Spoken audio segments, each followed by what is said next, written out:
अरे भैया कथी में मुँह लटका के बैठल छ? अरे की बतइयो भाई, चल तोरा भीतर का बात बतबै छियो तब पता चलतो। संजय राज रिया स्टूडियो खगड़िया। हमे गे आगे हम छियो, नहीं जाने छी भूल गेली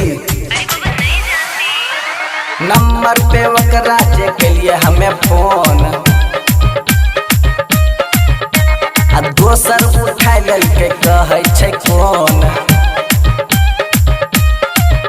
अरे नंबर पे वकरा जे केलिए हमें फोन, दोसर उठा लेलके कहै छै कौन।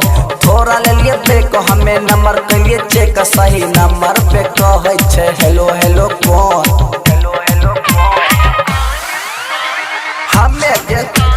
हमे गे हम छियो, आगे हम गे नहीं जाने छी भूल गेली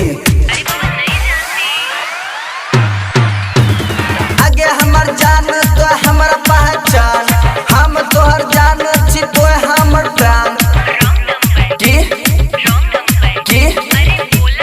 की बात हमर बाबू से, हमर सोना से, हमर मोना से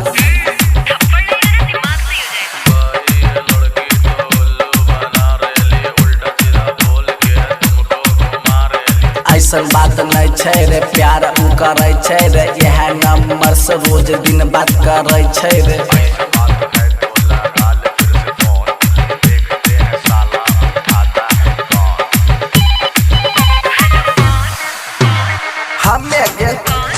हमे गे संजीव सुनहरा नहीं जाने छी भूल गेली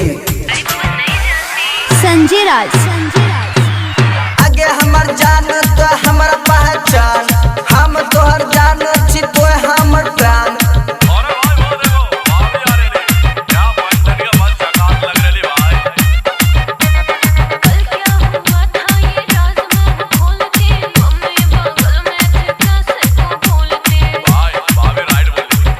साले बंद कर अपना ढोल, हमारा एकरा बीच में कुछो ना बोल।